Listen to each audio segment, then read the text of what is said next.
All right, boys and girls, so check this out. Now that we've seen some digital animations by Mr. Hirsch, I thought it would be cool if we tried it on ourselves. So, working with a partner today, using the iPads, we're going to use a couple different apps to put together some digital animations. So, first thing that you and your partner will want to do is hit the home button, turn it on again, and you're going to be looking for the assembly app, which looks like a little abstract bird. This one right here, right? So if I click on that, it takes me to this. And you can see some student artwork that's already been created. But what you're looking for is new projects. So if I click on this one, this is your drawing paper today. That's the size of your screen, basically, when we do it. Now, the first step is you're going to create a simple background. It could be 3 or 4 rectangles that go 1, 2, 3, 4. Like Hirsch did, he had 16 squares. He had 4, 4, 4, and 4. You could go 3, 3. You could go 3 and 3. 1, 2, 3. 1, 2, 3. So you have 9. Or you could go 1, 2, 3, 4. That's up to you.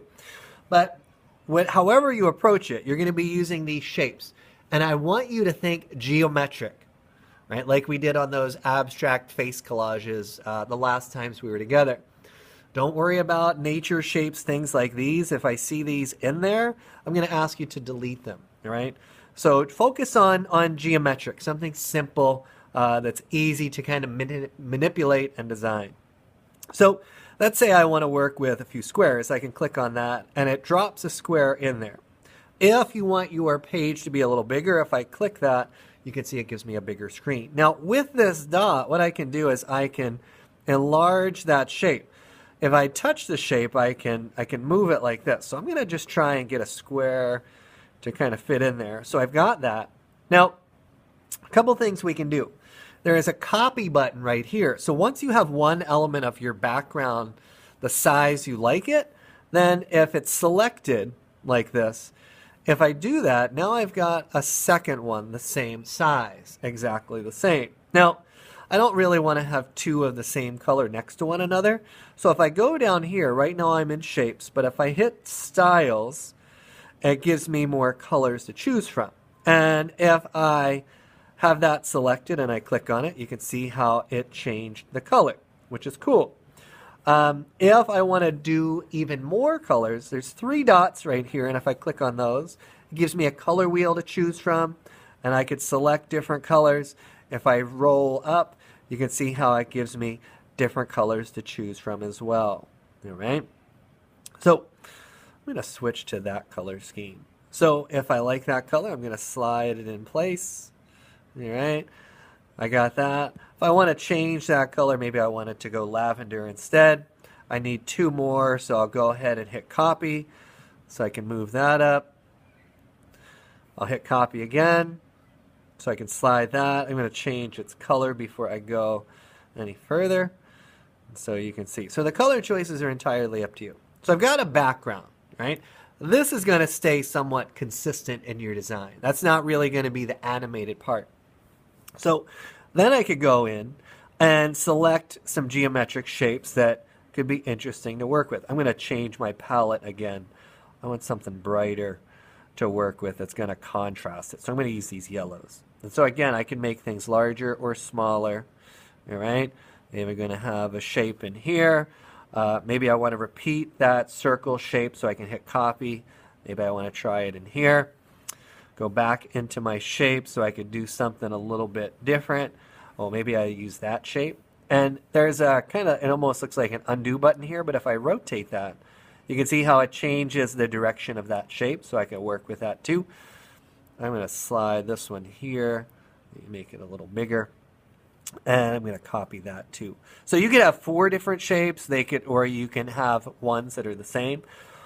What I'm going to do on this one too is I'm going to drop some smaller shapes inside those, right? So I can make like eyes or different shapes, right? Just to give you an idea of what you can do.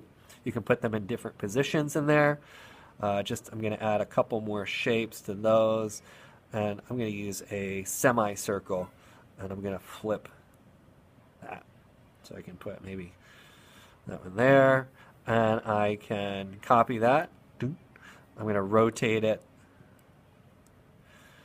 so I have it in there. Okay, so once you have the shapes that you want to see start with, right? This is ready to go. There are 3 little bars up here. Really, this is going to be kind of like a stop motion movie where I'm going to go up there and I'm going to hit export, PNG, standard, and I want to save this to save image. That saves it to the iPad. And then I can go back. Now what I want to do then, that's the first frame of your movie. Basically you want at least 5. You can have more than that. If you have more than 15, you're going to run into issues with it loading correctly. So like 9 is like a sweet spot.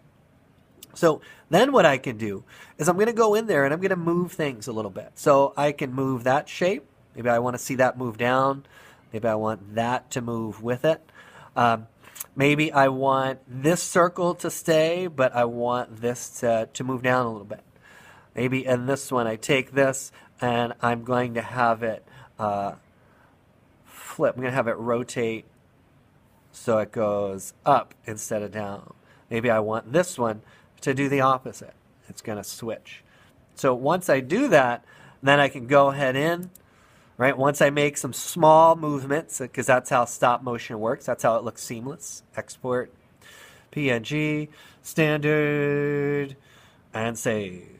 All right? Once I do that, so that's 2. So then I could keep going. Right? So maybe I want to see this circle move again. So we're going to have it move up a little bit more. Right? Now watch this too. If I hold on a shape, so I've selected this. Now if I hold on it, I could move those 2 things at once. So now I can move that whole thing, right? Maybe I want to do that here. So I click on it, I hold it, select that other shape, and then I can move those as a group, all right? I'm going to move that one back up, okay? So that would be, what, 3?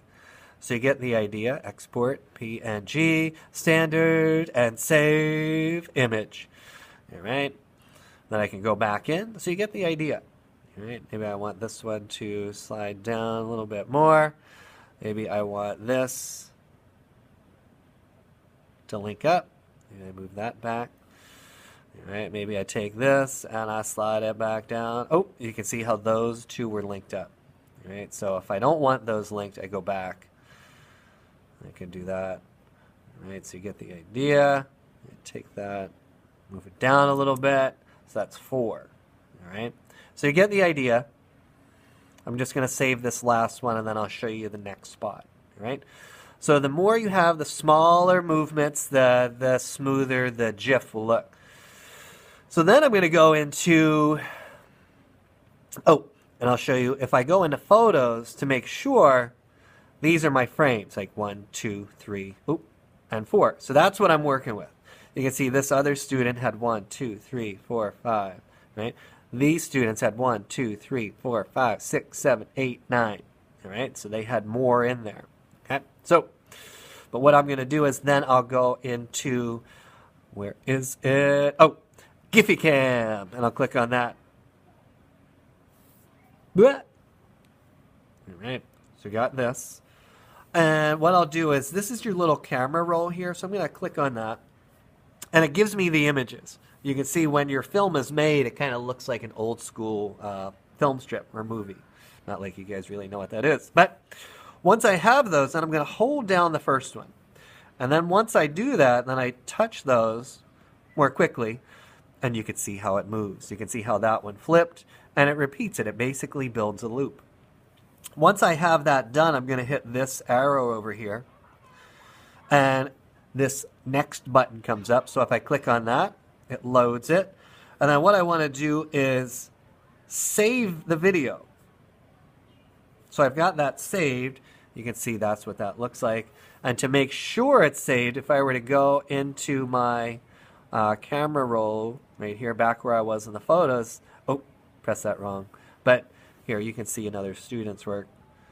You can see how the different parts were moving. So he had a lot of icons that he started with. and there's some small movements in there. So those were the still images. Where's my movie? There it is. All right. And so you've created a very simple kind of stop motion GIF. Right? That's how GIFs are made. Right? So if I go back. Now, one of the other cool features about that Giphycam is you can experiment a little bit more with filters after you save it like this. So if I were to reset it, so you can see that moves, I can play with some of these in there too. But you must save it like it originally was, right? Because these filters are ones that are already designed. I want to see how you can design a simple digital animation, all right?